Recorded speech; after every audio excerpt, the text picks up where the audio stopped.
La forêt souffre. Les bois sèchent, la forêt est en train de changer, quoi.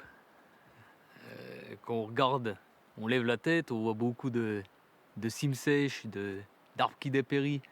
La forêt devient dangereuse même pour les promeneurs. Et ça change, en 5 ans, elle a vraiment bien changé, oui. Mais il y aura toujours des bûcherons. Mais qu'est-ce qu'on va couper? Comment sera la forêt dans 10 ans? Moi, je serai toujours là dans 10 ans. La forêt, elle sera comment? Qu'est-ce qu'on va faire? Heu, c'est plutôt ouais, c'est quoi à dire, mais ça sera à la forêt de demander ça, comment elle se voit dans 10 ans, mais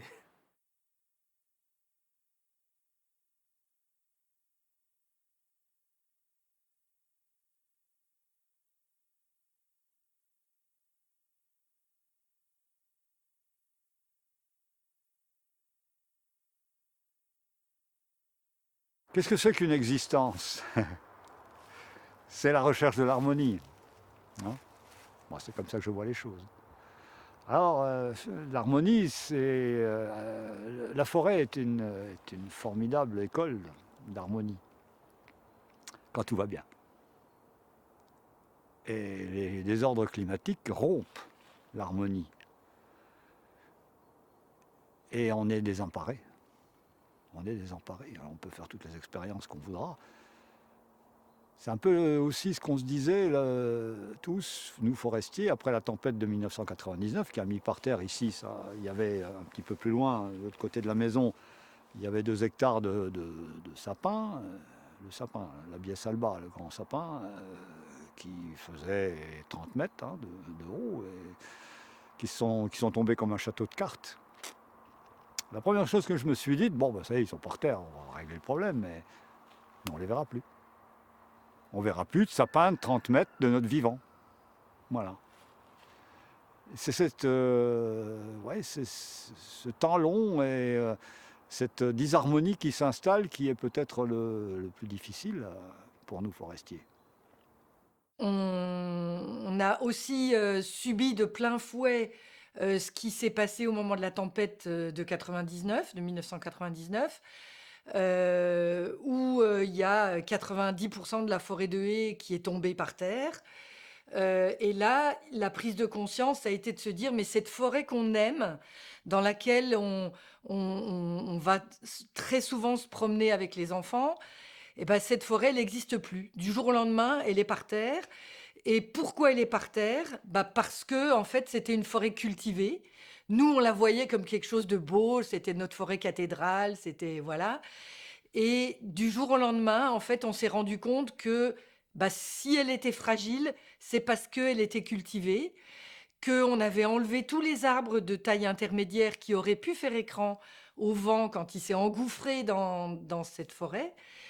Et on a vraiment, vécu de manière, tripale, cette fragilité et la conscience que l'humain y était pour quelque chose. Oui, le rapport du MIT qui parlait déjà de toutes ces difficultés que nous connaissons aujourd'hui. Le réchauffement climatique, les problèmes de l'eau, les problèmes des pandémies aussi, tout ça c'était déjà décrit longuement. Sauf que l'homme a besoin j'allais dire, de prendre des coups pour vraiment intégrer la connaissance. C'était connu intellectuellement.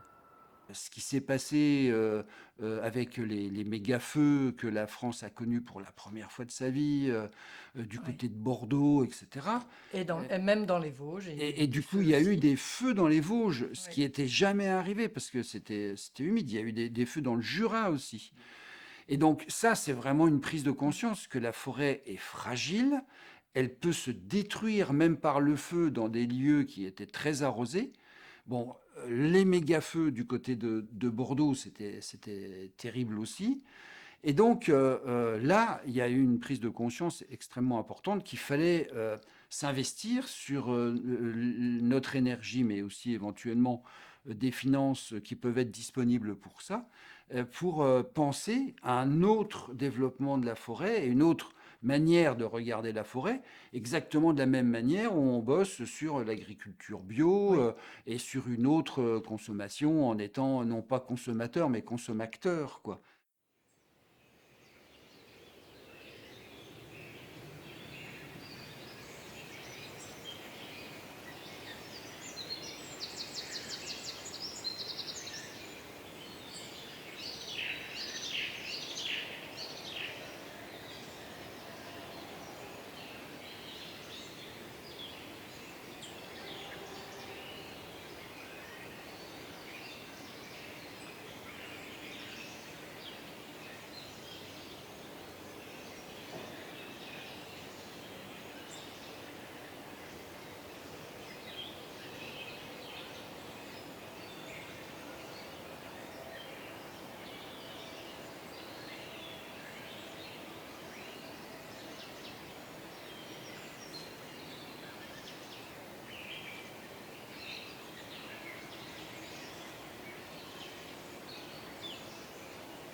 On nous dit qu'il faut faire une forêt différente pour justement résister au changement climatique et pour ne pas en rajouter à ce changement climatique, pour ne pas produire du carbone, etc.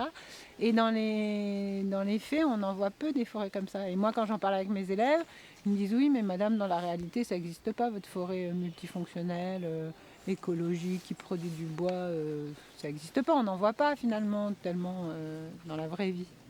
Donc l'idée c'était de se dire est-ce que c'est possible quoi?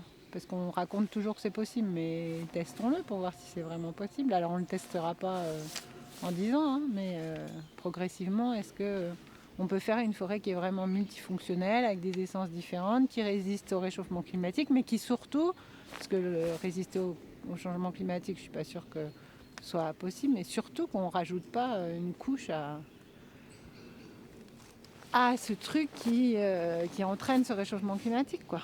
De dire, nous, on fait notre part, quoi, aussi. On essaie de ramer dans l'autre sens, quoi. Le groupement forestier, c'est un outil à la base qui a été créé pour lutter contre le morcellement de la forêt privée. Il y a beaucoup de forêts en France, à un moment donné, quand tu arrives à un héritage. Pour éviter de morceler la forêt et de partager cet héritage, il suffit de créer une entité qui rassemble tout le monde et qui devient propriétaire. Le groupement forestier il a été créé par rapport à ces besoins-là à l'origine. Après, ça permet aussi de regrouper des personnes qui n'héritent pas mais qui ont envie de faire des achats en commun. Et du coup, tu vas retrouver des groupements forestiers qui vont se créer aussi dans un pur objectif fiscal. En fait, c'est d'investissement forestier, de défiscalisation et de placement financier, placement à long terme dans un produit qui est sûr, qui est la forêt. Enfin, qui est sûr, si on exclut les tempêtes, les parasites, les incendies et j'en passe. Mais ça, quand on investit, on a tendance à l'oublier un peu. Et puis après, tu as d'autres groupements forestiers qui se sont créés sur des schémas complètement à l'opposé. Alors un des plus connus, c'est le groupement forestier pour la sauvegarde des feuilles du Morvan, mais il y a le groupement forestier du chat sauvage, il y en a d'autres qui se sont créés. Ces groupements-là, ils se sont créés pour s'opposer à un mode de sylviculture ou au contraire pour mettre la forêt sous cloche en disant il y a besoin aussi d'espaces forestiers dans lesquels on ne fait rien. Et eux, ils ont été créés un peu dans cet objectif-là, de dire j'achète une forêt pour en faire ce que j'ai envie d'en faire. Et moi, ce que j'ai envie d'en faire, c'est de préserver la nature avant tout et de laisser une forêt en libre évolution. Et puis, tu as des groupements forestiers, encore d'un autre type, nous, qui se créent. C'est un peu notre cas, où nous, en fait, on aimerait prouver qu'on peut maintenir une gestion forestière en forêt, qu'on espère vertueuse, et qui reprenne, en fait, l'ensemble des enjeux de la forêt française. On en parlait tout à l'heure, tu as l'enjeu de production, tu as l'enjeu d'accueil du public, on entend notre pic de tout à l'heure, l'enjeu d'accueil du public, et puis là j'arrive avec notre pic sur l'enjeu écologique environnemental, et un quatrième enjeu en forêt qui est l'enjeu de protection contre des risques naturels. Donc qui est pas trop, on n'est pas sujet à cet enjeu-là ici, il n'y a pas de problème d'avalanche, de glissement de terrain, d'expansion des dunes, voilà, mais les forêts françaises sont multifonctionnelles, donc on est censé tenir compte de l'ensemble de ces enjeux quand on fait de la gestion forestière. On ne va pas se mentir, aujourd'hui dans la filière, l'enjeu principal, l'enjeu qui pilote un peu tout ça, c'est l'enjeu financier, l'enjeu de production. Et nous, notre objectif, c'est de pouvoir confronter nos étudiants en leur faisant faire une véritable gestion multifonctionnelle et en essayant de prouver, parce qu'on verra si ça fonctionne ou pas, mais qu'on peut faire de la gestion multifonctionnelle sans dire tant pis, je m'assois complètement sur le rôle économique.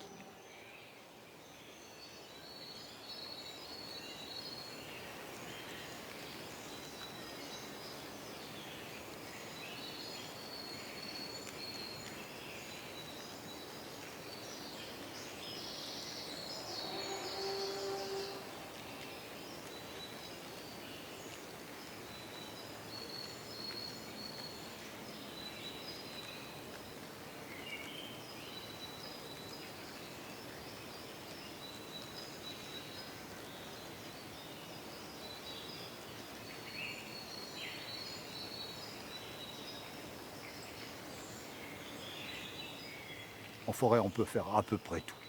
Voilà.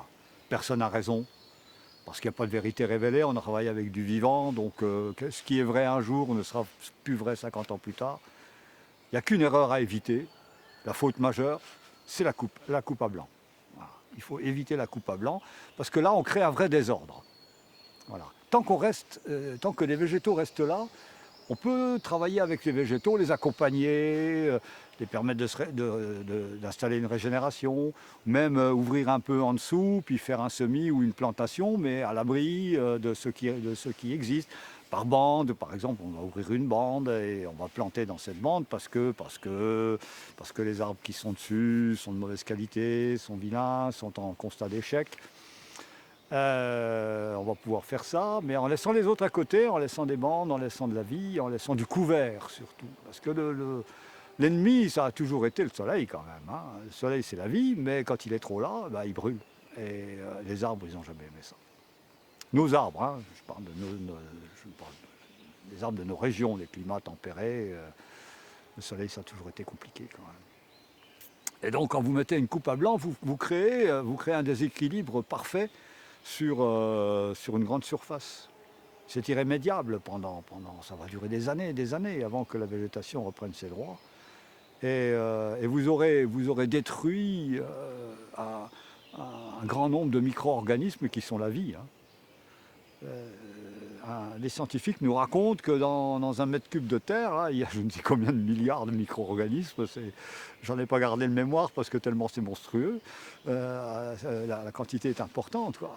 En champignons, en insectes, en que sais-je, tout ça c'est très vivant. Et si vous les faites cuire, ils sont cuits. Voilà. Et vous partez sur un sol qu'il va falloir après retravailler, faire comme dans l'agriculture, quoi. Il faut leur faire mettre des intrants. Voilà, ça artificialise, je pense, j'en suis convaincu, inutilement. Il y a moyen de faire autrement.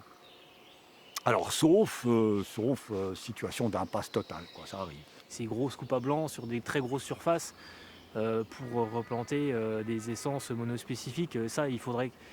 Je crois qu'il y aurait vraiment un intérêt que ça s'arrête. Bon, mais c'est encore pratiqué. Alors pas par tout le monde. Hein. Il faut vraiment avoir conscience qu'il n'y a qu'une minorité de personnes qui font ça, mais ça se pratique encore. Et pour moi, moi personnellement, ça convient pas. Ça me correspond pas, quoi. Après. Il faut laisser la forêt le temps de croître, de se développer et pas faire des coupes, comme on le voit de plus en plus dans les monocultures, des rotations très courtes entre deux coupes, ce qui appauvrit de plus en plus le sol. Et pourquoi on fait ça? Parce que il y a une demande du marché et donc on adapte les scieries s'adaptent à la demande du marché pour faire des coupes rapidement.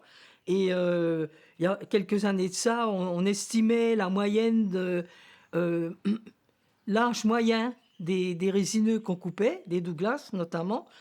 On était à une moyenne de 45 ans de moyenne, et en 10 ans, on était descendu à 35 ans. Ça veut dire qu'à partir de 35 ans, on coupe les Douglas, et ils ne sont pas du tout à maturité. Un Douglas, il peut être à maturité qu'on veut bien lui donner, parce que l'âge des arbres, c'est nous-mêmes qui le donnons. Et la maturité, quand on dit la maturité, un Douglas, il peut vivre 150 ans, même plus. Donc, on estime quand même que pour dire qu'un arbre est quand même mature, c'est 60 à 70 ans. Donc, on n'en est plus à ce stade-là. On n'en est plus à ce stade-là. Et pourquoi aussi le marché, il est très demandeur de résineux? Parce que par contre, les feuillus, il faut 120 ans, 150 ans pour faire un bel arbre, par exemple un chêne de production, très, très beau chêne, quoi. Et c'est ce qui entraîne toutes ces... Le temps, il est primordial pour la forêt. Parce que c'est ce qui donne des conséquences assez terribles par rapport à l'exploitation, à la gestion des forêts. Ça, c'est bien la notion de temps. Mais là, on est en train de raisonner que sur le court terme. Le court terme, ça va pas pour la forêt, c'est pas possible. On coupe du bois, on le vend, on vend le bois, on fait une première plus-value. Et même pour les propriétaires, on peut plus exploiter rien du tout et vendre de bois 30 à 40 ans après.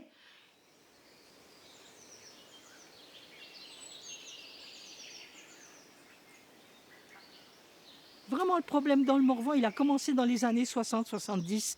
Et on a vu des collines entières complètement déboisées et replantées en Douglas. Voilà. Et là, je pense que le gouvernement, le ministère, les décideurs ont eu vraiment un grand tort de ça, de ne pas profiter quand même de ce fait que, oui, la balance commerciale est en déficit, mais on va aller vers quand même une autre sylviculture.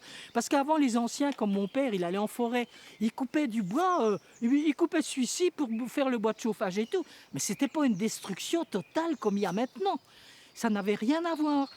Et de ce fait qu'on a ouvert la possibilité de faire beaucoup d'argent rapidement, qu'est-ce qui s'est passé? Il y a des investisseurs qui sont arrivés dans le Morvan, AXA Assurance, la Caisse d'épargne de Paris, Groupama, et qui ont acheté tout ce qu'ils pouvaient en petites parcelles pour faire du remembrement, de faire des très grandes surfaces qui ont été complètement ratiboisées de feuillus, de beaux feuillus, et qui ont été enrésinés.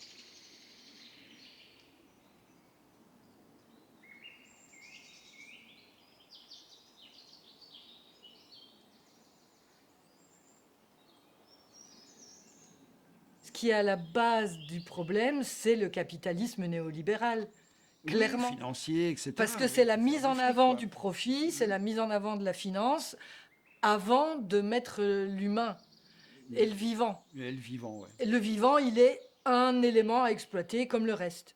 On est dans une logique de l'immédiateté.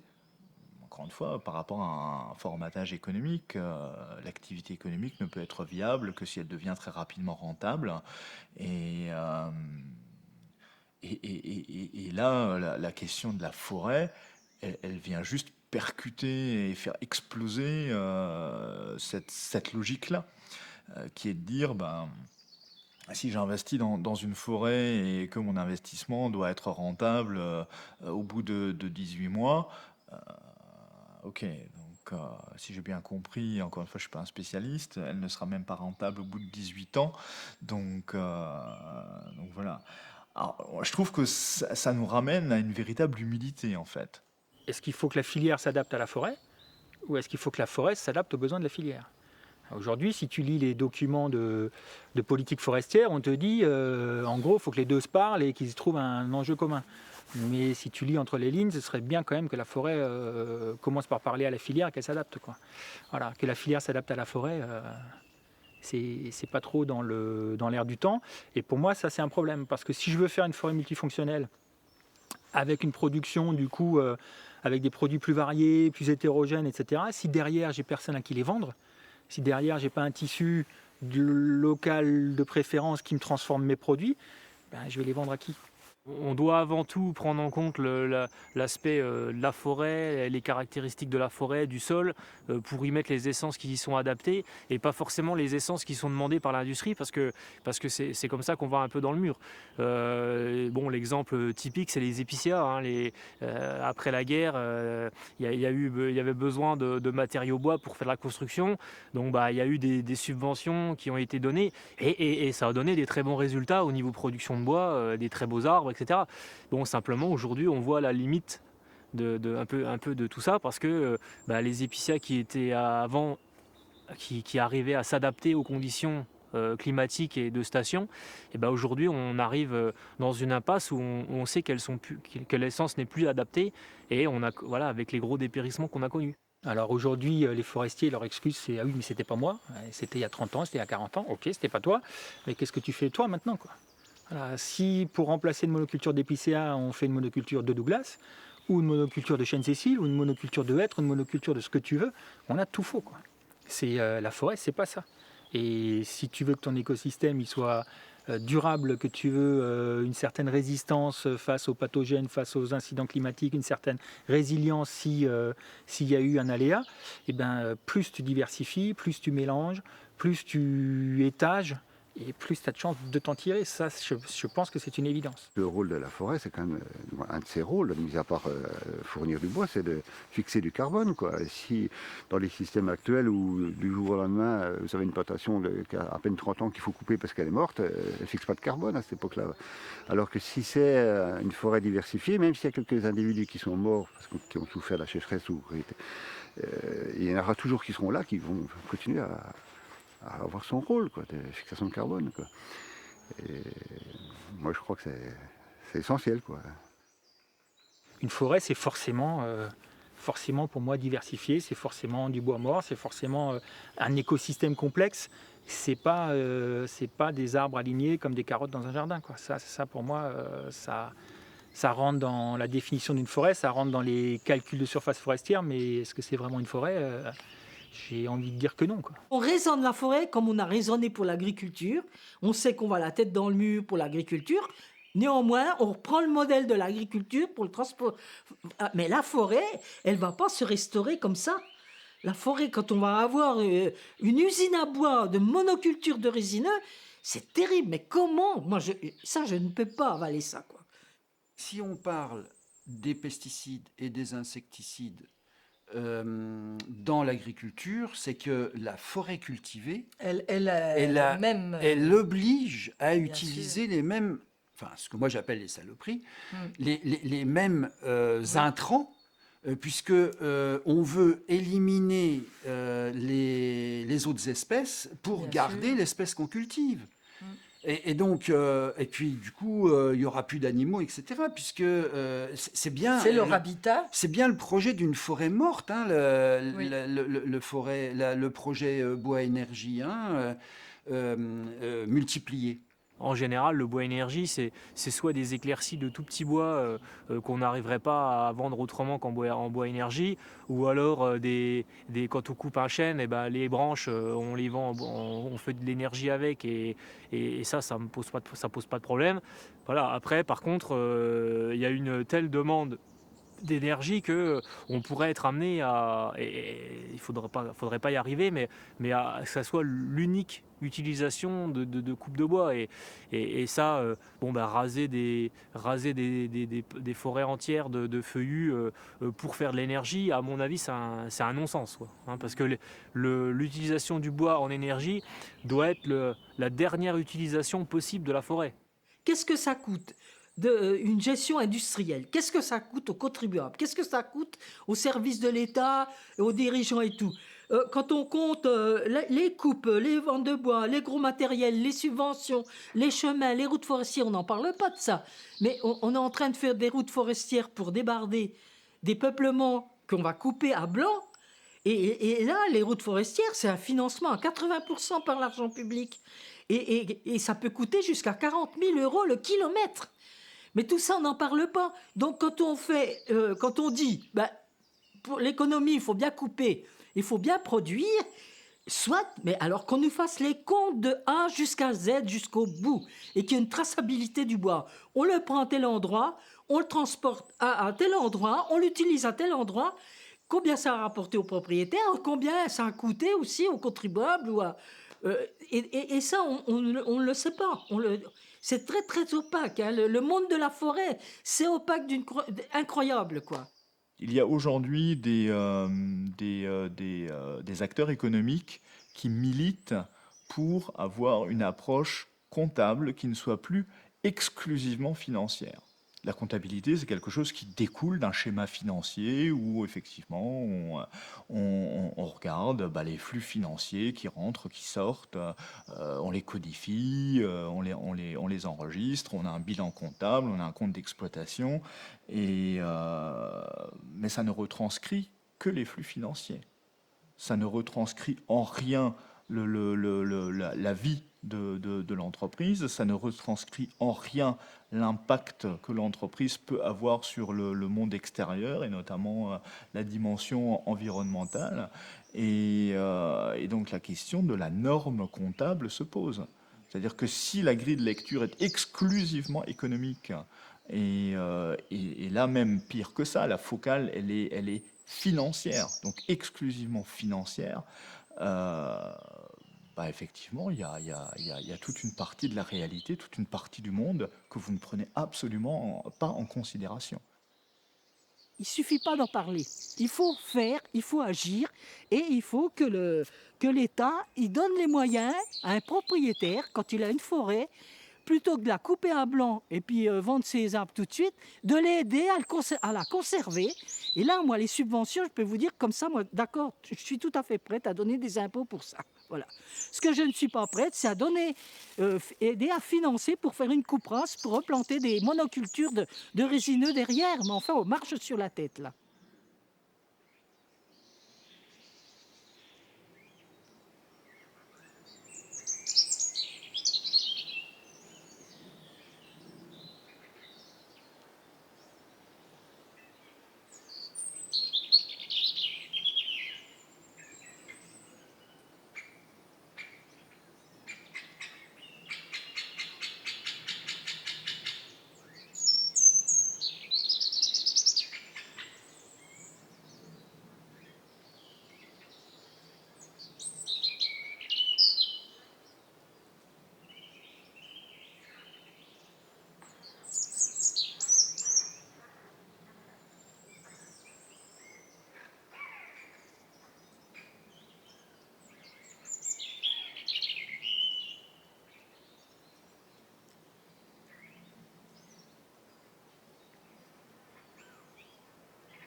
Je connais des lycées forestiers qui ont des forêts, parce qu'elles ont eu un don ou parce qu'elles ont une forêt, elles ont la chance d'avoir une forêt dans laquelle les étudiants peuvent travailler.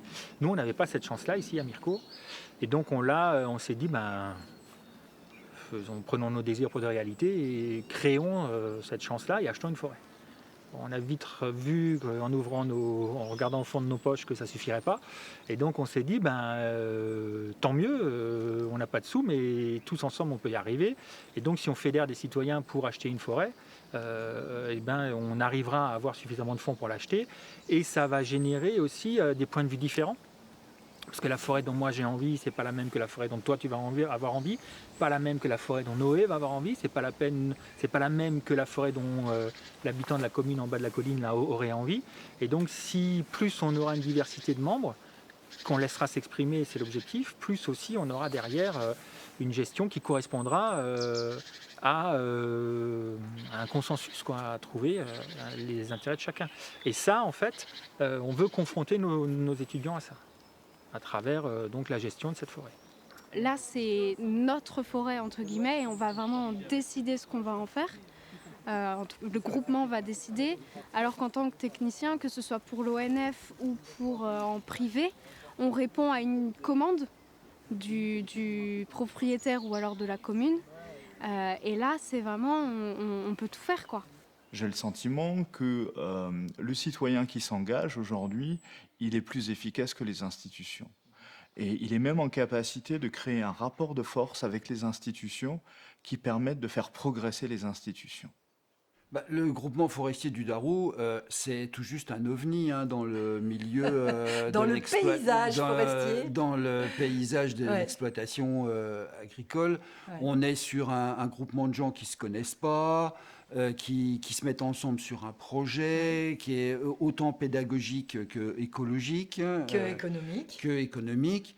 Donc c'est une expérimentation intéressante qui comme toute expérimentation, peut avoir beaucoup plus d'impact que le faible nombre d'hectares que va avoir réellement le groupement forestier. Oui. C'est pour ça que nous, on y est au niveau financier. C'est pour ça que ça nous a plu. C'est que d'abord, ça fait parler de la forêt et que ça propose d'autres pistes d'exploitation qu'une forêt industrialisée dans le cadre d'un projet unique bois-énergie en France. C'est quand même un beau projet avec des bonnes valeurs assez humanitaires et écologiques derrière. Et c'est un projet assez novateur, un peu dans l'air du temps d'aujourd'hui. Et ça me tient à cœur. Ouais. Aujourd'hui, il y a de la sensibilité. Avant, on ne demandait pas l'avis aux gens, quoi. Il y a 20 ans, 30 ans, tu faisais une opération en forêt. Le forestier avait dit que c'était bien. Le forestier, il avait la connaissance, il avait le pouvoir, et on suivait ce que disait le forestier. Aujourd'hui, tu as des gens qui lèvent le doigt en disant ouais, d'accord, mais moi j'ai envie d'un paysage, moi j'ai envie d'une forêt diversifiée, moi j'ai envie d'autre chose que juste de la production. Ça, il y a 30 ans, on disait bon, allez, c'est bon les écolos, vous êtes bien gentils, mais voilà, on passe à autre chose.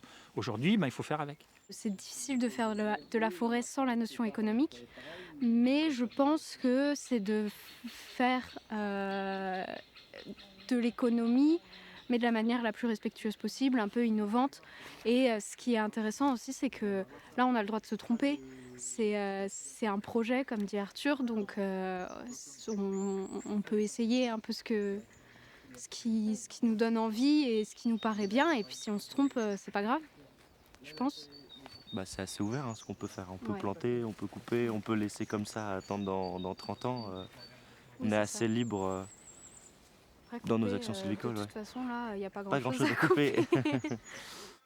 Je suis une éco-anxieuse et d'être dans du concret, des actions positives comme ça me fait beaucoup de bien et ça m'aide en fait.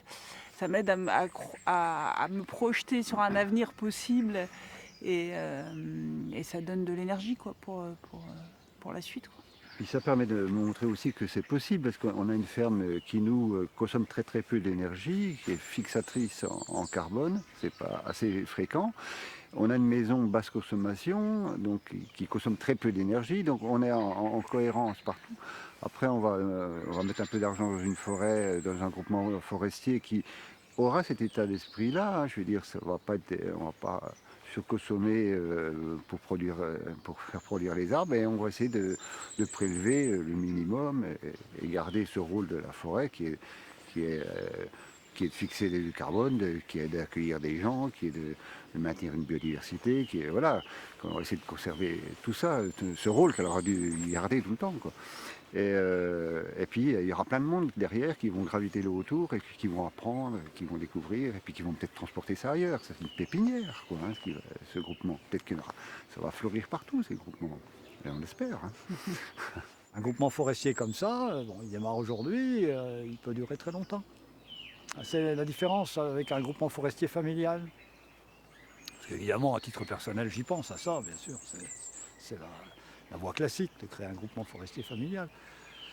Mais celui-là, il dure le temps que dure l'entente de la famille. Alors qu'une personne morale, comme ce groupement forestier, il n'est pas question d'entente ou de pas entente, il va fonctionner avec l'établissement. Voilà. On essaye de faire les choses bien à notre échelle, mais le problème il est beaucoup plus vaste, il est beaucoup plus grand que ça. Est-ce que ça suffira à ce qu'on fait là? J'en sais rien. Est-ce que c'est pour autant qu'il ne faut pas le faire? Non, je pense qu'il faut essayer. On fera peut-être évoluer le projet s'il faut. On essaiera d'avoir des pratiques les plus vertueuses possibles. Et puis après, même si c'est une goutte d'eau dans l'océan, comme ce sera la théorie du colibri, on aura fait notre part. On aura essayé au moins. La forêt, c'est un bien commun, c'est un bien commun. Même s'il y a des propriétaires qu'il faut respecter, l'air, le sol, le climat, la qualité, tout ce que ça nous apporte, c'est quand même pour tout le monde, c'est tous les citoyens, c'est la terre entière, quoi. Voilà.